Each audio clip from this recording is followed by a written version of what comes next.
Dr. David Wild in for Steve Stites, our Chief Medical Officer. We're coming to you from the Dolph Simons Jr. Family Broadcast Studio this morning. And we are joined again for our normal Tuesday segment by Secretary Dr. Lee Norman from the Kansas Department of Health and Environment.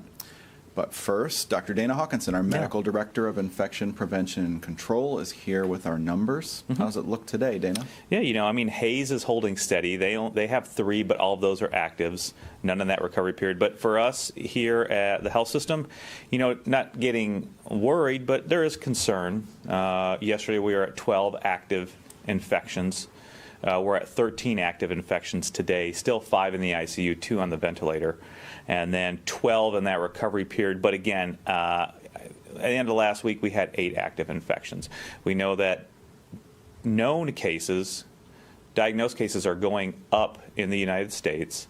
We know around the metro area, it's still, our 7-day rolling average is still under 100, but we are seeing more cases on a daily basis too. So that's the concerning thing, is just those. And of course, as you had talked about last week, the majority of how we can gauge really how things are going is by hospitalizations, if you're talking about things like Michigan.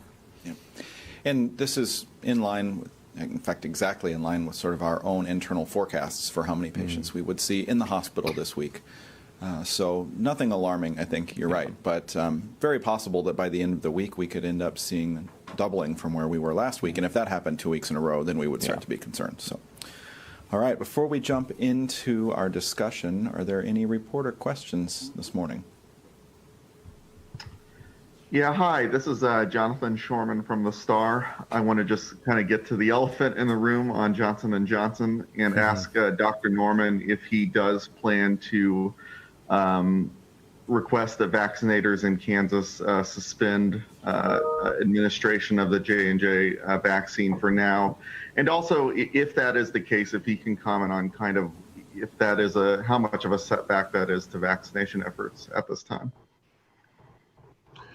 Yes, happy to comment on both, Jonathan. Good question. And yes, we've already issued a press release, or it should be going out right about now, that is in line with what the FDA and CDC have done, and that is we're putting a pause until which time the federal agencies, including those two, look hard at the numbers. The numbers of cases are quite small. I believe 6 cases of the cerebral venous thrombosis, venous sinus thrombosis, have occurred out of almost 7 million doses. So it's a small number, but you can't turn a blind eye to something as significant as that. We therefore are falling in line with that. We have not had a case of that reported to our knowledge through an event reporting system in Kansas, which is good, but still something that needs to be very judiciously approached and looking at the evidence, and that hence the pause. Now, second question, I don't think it's going to be a huge setback, because you'll recall in the last few weeks we've talked about all the Johnson & Johnson vaccine we were supposed to be getting, but for a variety of production and other reasons it never materialized, or very little did. So it won't have a big impact on our administration rate overall, because the J&J product is a pretty small one. We did have some scheduled for J&J clinics scheduled for 8 o'clock this morning, and unfortunately those have been put on hold, or fortunately. Hate to inconvenience people.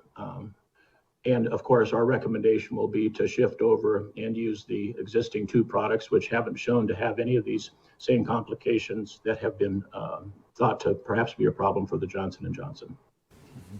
Dana, we were talking just a minute ago. This is actually probably one of those signals again that our safety mechanisms are actually working as designed. Yeah. 100%. We know that there's a lot of vaccine hesitancy. One of those arguments for that vaccine hesitant population is it was pushed through too quickly. We don't know if it's safe. But these mechanisms have been in place since day one, and they continue to be. And I think this is a great example of saying we've identified something that has a signal of being a possible bad side effect or affecting safety, so we're just going to put a pause to this. So I think that's a good story for this as well, understanding that there are people up and awake 24 hours a day looking for these types of things to make sure that it is safe for the people receiving the vaccines in your community, in the country, in the world. So I think that's a good story. And most importantly, 1 in a million, actually more, right? Or 6 out of 6.8 million. We found the signal here, paid attention to it, and we'll decide whether it's some sort of correlation, whether there's some other factor, maybe another medical condition or another medication there's an interaction with that's playing into this. It's interesting as well. The questions are many more today than we have answers. The population, the 6 that had this complication, were all female and between 18 and 48, I think, if I read the numbers correctly. And so there's something there, maybe. Just lots of questions that we don't have answers to. But I think at the end of the day, this message that all of those systems that are put in place to make sure that administration is safe and side effects are managed, and we understand very clearly, is this just what was going to happen anyway, or is this in some way correlated with or caused by a specific vaccine? We'll have answers to that here soon, and the pause is, I think, from that perspective, as Dr. Norman was getting at, while it might be for some a little bit of an inconvenience, it's definitely the right thing to do. And I think the other issue that's coupled with that safety and just the desire to make sure that it's safe is the transparency as well. I mean, this was pretty evident early on today, and so I think transparency and safety are of the utmost importance. The other reporter questions on the line? Hi, guys. It's Taylor, Channel 41. Good morning. Taylor. Is there a window right now of time that someone who has received the J&J vaccine should feel uncomfortable? Hey, maybe I'm one of these, like I should be watching extra closely. Is there a window of safety if it hasn't happened to me yet? For example, the thousands of people that got the J&J vaccine at Arrowhead, that's been 3+ weeks ago. Are they, quote unquote, in the clear? Or at the same time, as if there's someone who got it yesterday, are they less so because of the timing of this at all? I think from the news reports, and Dr. Wild and Norman can correct me, I think we have seen those events anywhere from 2 days to about 13 days after their dose. So I think, we can't say never, but I would think anything after 2 weeks, you're probably more than likely okay. But again, I think we still need more investigation, but that has been the reported time frame, is 2 days to 13 days after that dose. Any other questions? I've got a couple of reported questions. This one is from the Wichita Eagle for Dr. Norman. Jason wants to know, Kansas has one of the best case rates in the country and has one of the smallest proportion of cases attributed to variants of concern, and he's citing the CDC data. Do you think, Dr. Norman, these points are directly related? Why do you think Kansas has a lower level of variant cases than other parts of the country? And how likely is it that variants will cause a new surge in Kansas like is happening elsewhere? Yeah, terrific question. And I don't think we have the exact answer on that. We do have 2 variants identified so far, fairly geographically dispersed around the state. They haven't really taken hold and entrenched and become the dominant strain. So yes, yesterday we recorded 483 new cases in 3 days. That's a fairly low number compared to where we were, 0 new deaths yesterday to report. So those strains, and I'm just predicting that the other strains that haven't shown up here yet will, because we're not an island completely detached from the rest of our states. So it wouldn't surprise me. I think of this as a road race, really, between the vaccine administration and the wild strain, the normal strain of virus, and these variants that are out there. So I think it really emphasizes the need to continue to do the anti-contagion measures of masks and distancing, and then vaccine, because we know the vaccines work against these strains, yet to be determined if it's as good as against the normal strain that is out there. So I think it's going to require constant vigilance, more testing, more wastewater testing, and then to do the things that we know are successful that we're pressing on now, which is, by the way, why we're the 5th best in the country on new cases and the 6th best in the country on hospitalizations. So keep up the great work and get vaccinated. Channel 41 is asking, will the J&J hold impact our vaccination clinics here at the health system? Yeah, great question. So we have not actually received any J&J ever here in the Kansas City market for administration to patients. So we've not given any, and we didn't have any plans for that over the next couple of weeks. So the impact on our operations on our clinics is negligible. We have had some doses to our other campuses across greater Kansas, but to my knowledge, none of them have been administered yet. I think just this week was the first delivery, if you will, of inventory of the J&J vaccine, and of course we'll hold those from administration today or tomorrow as well for any clinics that were planned. So we have plenty of vaccine available and appointments available, and it's not the J&J, at least not this week, and hasn't been so far. So we'll keep on doing what we've been doing. And a follow-up question to that is, can you give us the signs and symptoms of a blood clot? So in general, blood clot signs, symptoms, right? People will talk about leg pain, calf pain, some shortness of breath, swelling of an extremity. Those are probably the most common.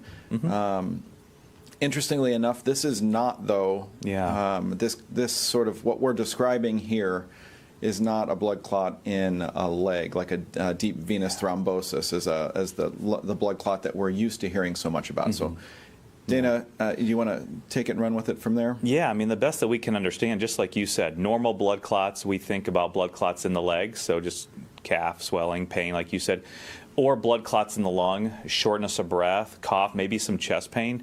Those are our typical things. I think what we have seen from, again, the news reports about Johnson & Johnson, but then also if we want to, bring in AstraZeneca to this, I would like to keep it out. Again, we don't use AstraZeneca right here.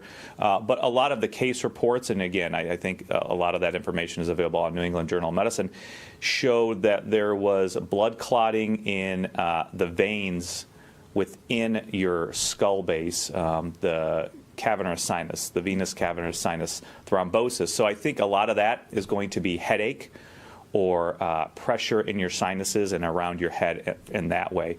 And those are the best details that I can go with based on the newest information that was presented today about the Johnson & Johnson. We know that those blood clots were those cavernous sinus thrombosis in that area. So I'm thinking you're really going to be looking at increased sinus pressure or headache, and don't know if Dr. Norman has anything to add to that as well. No, that's the clinical signs. You've got it. I think it is interesting, the other sort of clinical association or correlation here is that there's some activation of platelets for this sort of clotting, or that's sort of the thinking at the moment, which is different as well from the mechanism for most deep vein thromboses or clots in the legs or the arms, where you think about one of the risk factors we talk about there is immobility.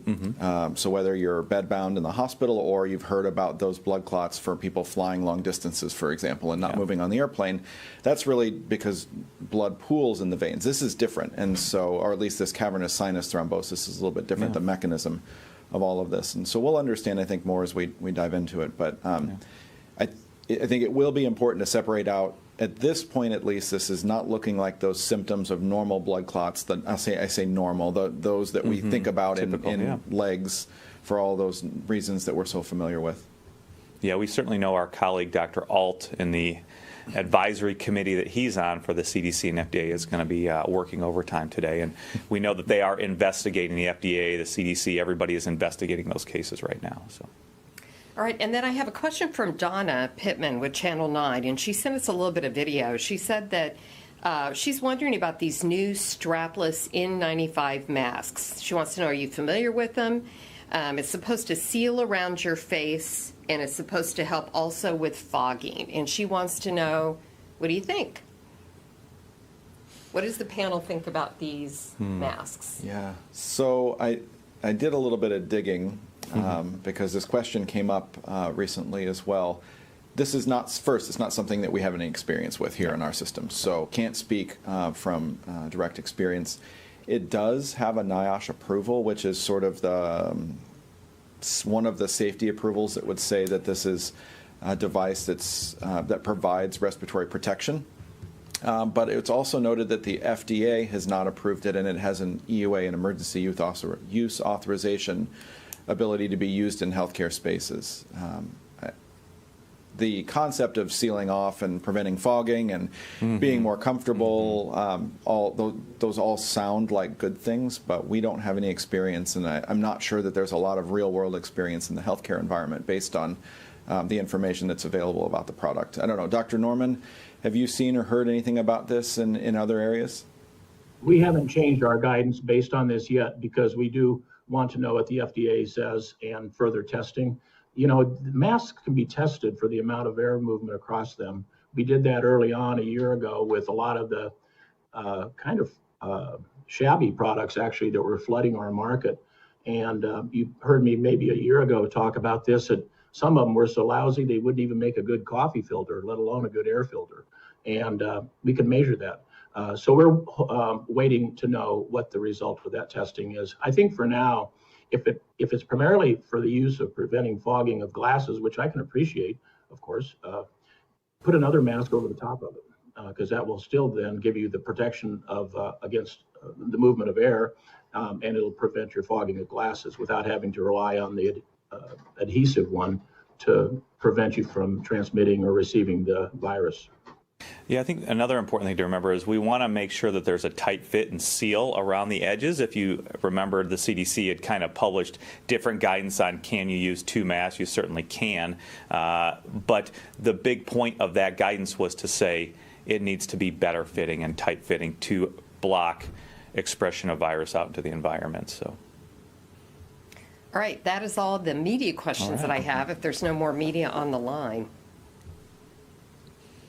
All right. Well, Dr. Norman, we'll spend a few minutes here talking about what's happening from your perspective. We've already hinted just a little bit about the variant conversation, that at this point, what we know appears to point to signs that we're doing well in Kansas from the standpoint of the impact of variants. Mm-hmm.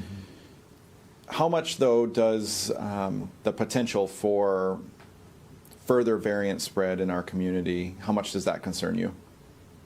Yeah, it's a lingering concern, and we've increased the amount of whole genomic sequencing, and we've increased the reach to smaller wastewater treatment programs around the state. So I think that our vigilance is going up all the time.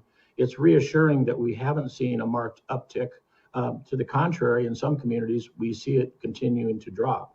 And we have seen a pretty good correlation with the amount of disease. So I guess we're all kind of holding our breath in terms of the vaccine administration going up, up, and up. And by the way, we're over 1.6 million doses now in the state of Kansas, which I think is pretty good. 18 plus, over half have received their first shot. And Dr. Hawkinson may want to comment about I breathe easier knowing when people get at least their first shot, and yet those variants are looming over us, and we're following it very closely and can respond very quickly with mobile units and a strike team should there be an outbreak as a result of that. Yeah. So you've mentioned there that the wastewater testing picture shows that some communities are seeing a decrease in disease, and others may have a bit of a different disease burden than we see in symptomatic testing, PCR testing, for those who are seeking out tests because they're ill. What would you say to those who feel like they don't need to get tested because people around them are vaccinated now? I think that's a bit early and too preliminary to really make that. There's still a lot of asymptomatic infections going on there. We know that it's also in younger people. And it's interesting because the younger people are also the more vaccine hesitant. There's this what we call the movable middle. There's a middle percentage, I don't know, 25% maybe of Kansans who are saying, well, I want to wait a little bit longer before I get it, but I probably will get the vaccine. That's different than the vaccine hesitant person who says, I will never receive this. And that group is the predominant age group is 18 to 35. And yet they're the ones that are quite likely, because of gatherings and the like, to become infected and even asymptomatic spread. We've got a campaign going on, have for a while, called, quote, "Know before you go," unquote. In other words, before you go home after this college school year, get tested so that you don't carry the organism back home. Before you go visit grandma over the weekend, who might still be vulnerable, to get tested. We think that there is still the need for widespread testing. Testing in all the states is going down, despite our efforts to promote it, and still free. So I think we just need to keep at it and accelerate, because now, at least in the state of Kansas, the widespread wildfires are essentially put out. But there's still hot spots that flare up. And the testing will tell us where those flare-ups are occurring so we can go in and put them out. You mentioned a strong vaccination picture as well. 50% of those over 18 having a first dose, 1.6 million doses. How does that sort of play into the picture of herd immunity or population immunity, and what do we need to do to get to that point in Kansas where we feel comfortable that other mitigation strategies might be able to be backed off of a touch? I think it's just a matter of keep on doing what we're doing, but get vaccine off of shelves and into arms.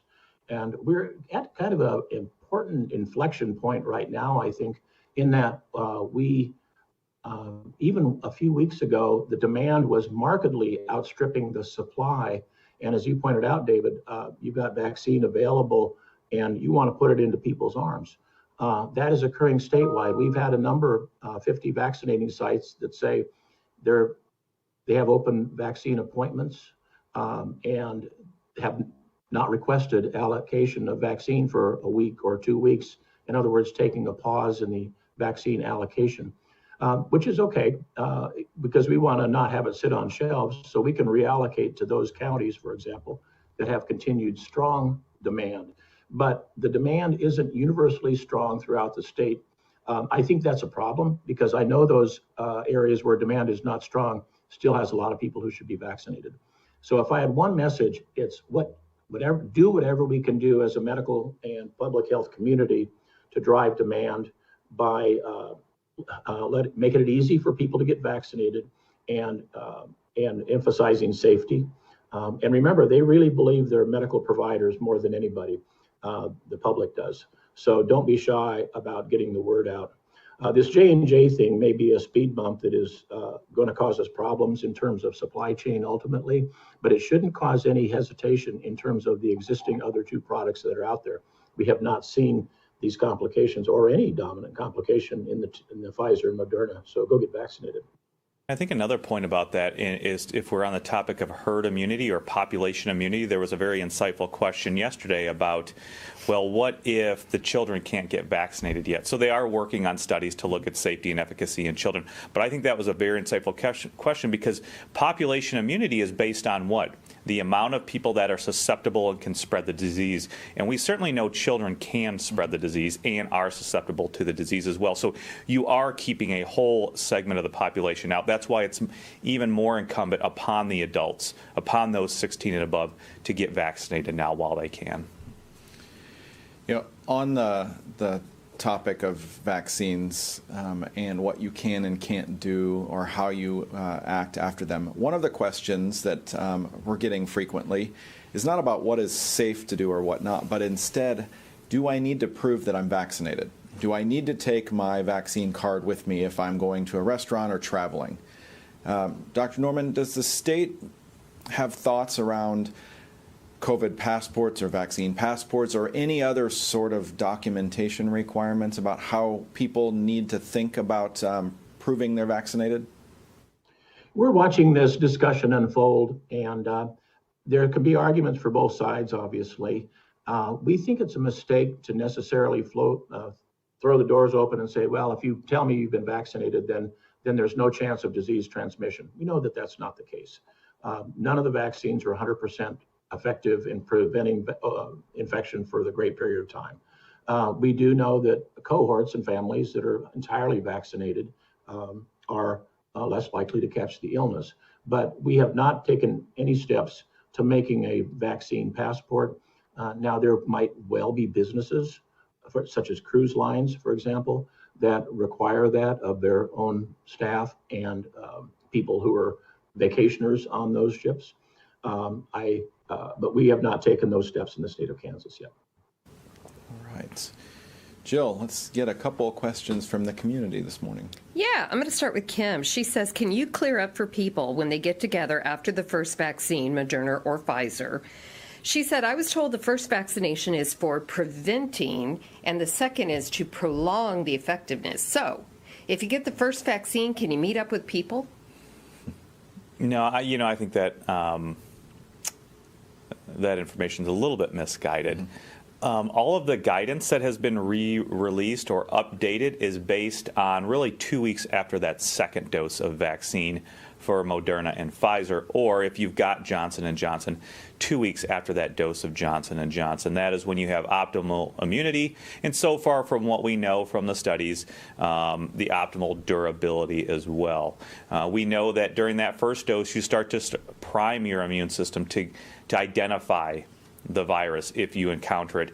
That second is really to boost that specific immune response as well. So I think that's kind of cleared up. No doubt there is benefit from the first vaccine, right? You should get it as soon as you can. You get some immunity developing over the 2 weeks between your first and your second, if it's the Moderna or the Pfizer. But the sort of peak of the immunity and the point at which the CDC guidance says you're able to go out and interact with others who might not be vaccinated if they're from one household is 2 weeks after the second dose for a reason. The combination of all those things that Dana just mentioned is what gets you to that point. So clearly benefit from one dose, but it's not the point to go out and say, let's have a party. And that's not to say that guidance may change in the future. Those questions are being asked and studied, but those were not the questions in the trials to approve or emergency use authorize the Moderna and Pfizer vaccines. So.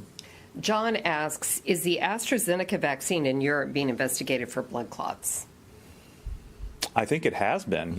I think the European Union or the European Medical Agency, I believe, is still recommending the use of that AstraZeneca, from what I remember. Right. It was paused for questions, maybe very similar to the J&J question, based on recognition that there may be a correlation or a higher incidence of some sort of blood clotting in those who had the vaccine. And after the review, the answer was it's safe to use. There's no increase in the risk over baseline.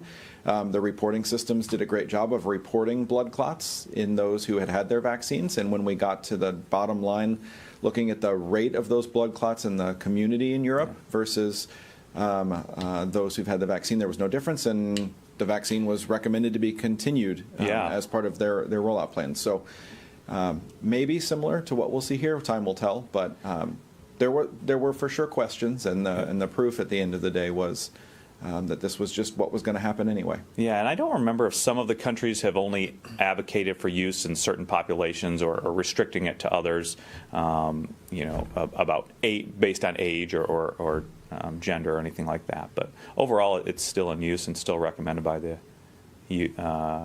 World Health Organization. And for the panel, Matt wants to know, he says he has a variant question. And his question is, you know how this is, sometimes this gets, all right.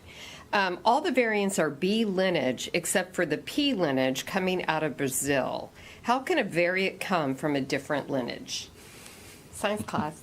I'll take a shot, but does Dr. Norman want to take a shot at this first, or we'll give? No, break a leg, Dana. Okay. So, I think what we have to remember is a lot of these lineages are based on very specific genome sequencing. So they are getting down to the base pairs of the genome, of the RNA of this virus. And there's 30,000 base pairs in the genome of this virus. So they have the original strain from Wuhan. We call it the Wuhan strain, even though they're not different strains. Let's be clear about that. But the Wuhan isolate or the Wuhan strain. And from there, they can do whole genome sequencing on every other isolate that they've ever obtained, if they have that, if they still have them, and look at the changes in those base pairs. And so based on the amount of changes or specific changes within that genome, they put them then into different lineages, and that's why you have lineage, you have an A lineage, a B lineage, the P,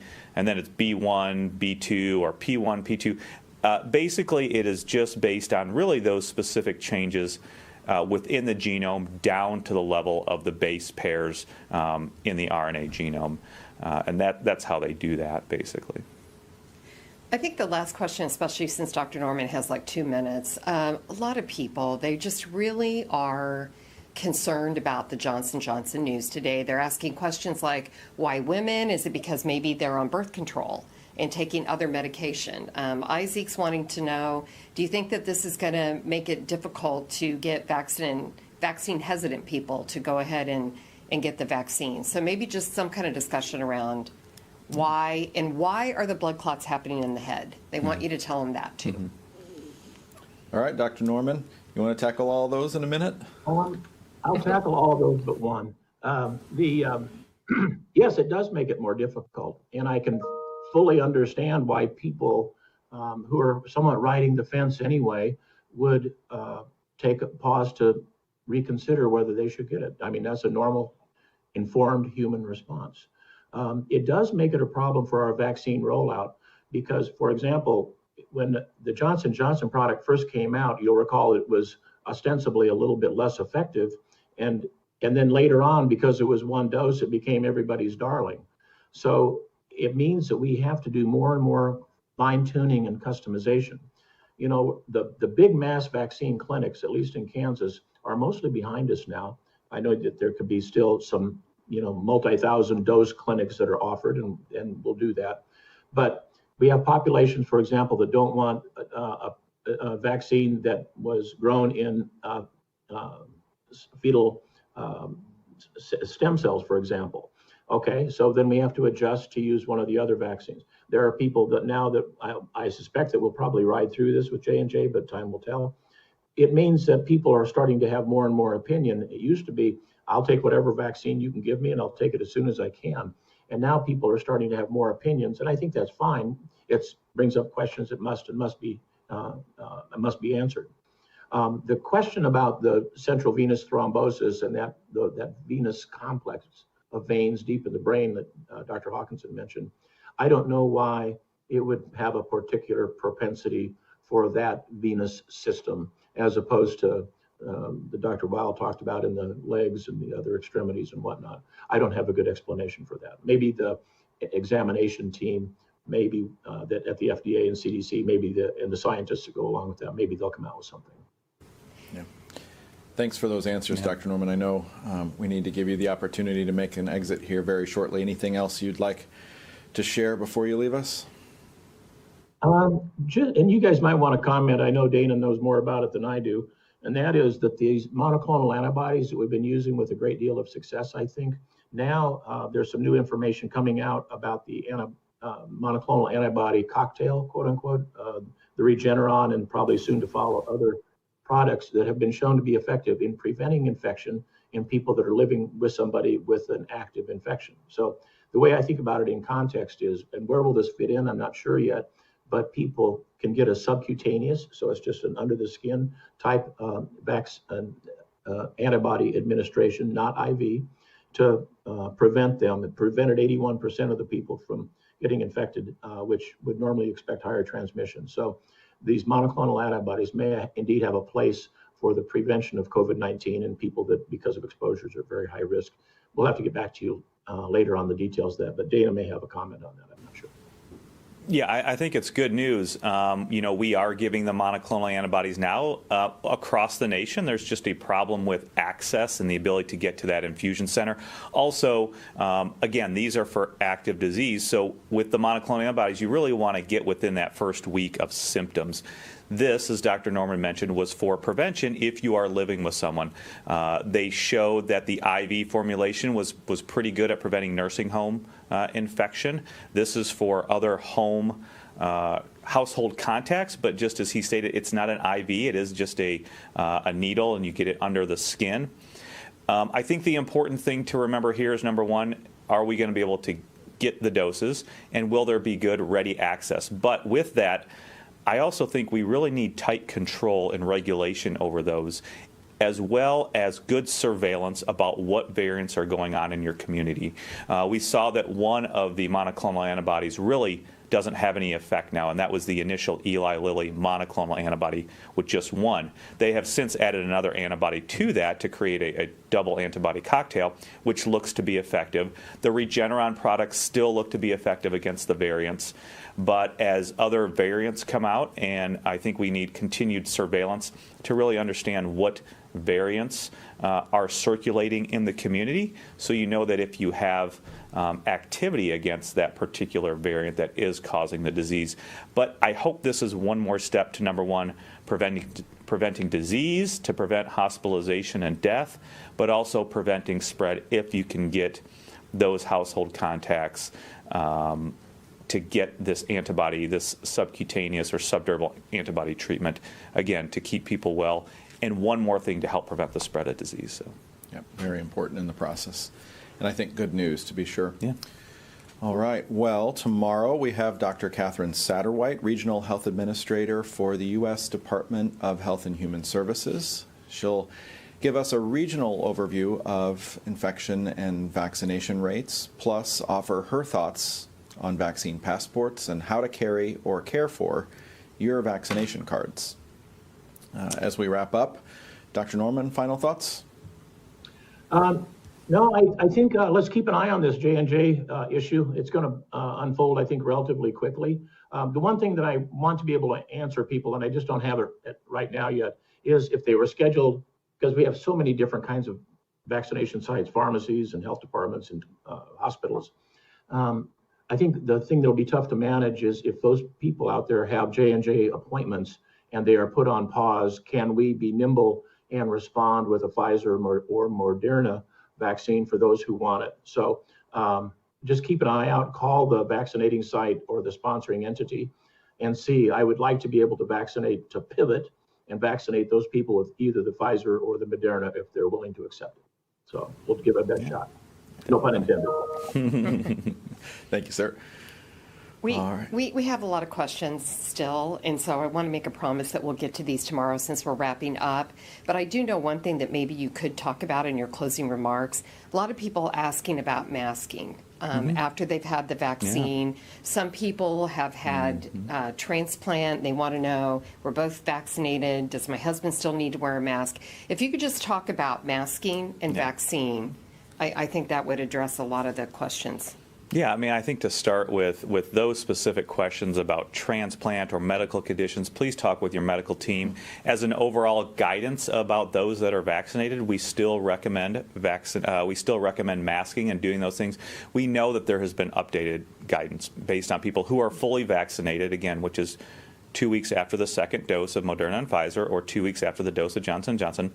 We're people that are fully vaccinated, and for the most part, this means households.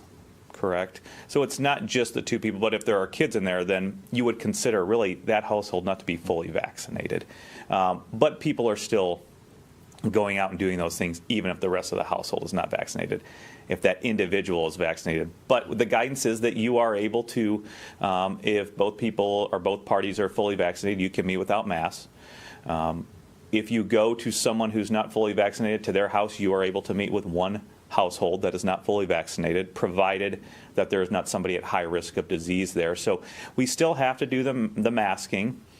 Is there a question of can you transmit it less? We certainly have seen those signals.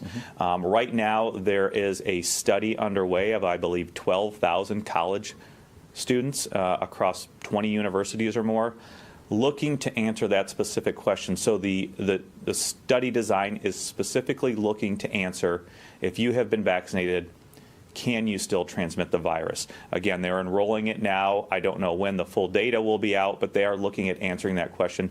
We certainly have the signal that you probably are less able to transmit the disease.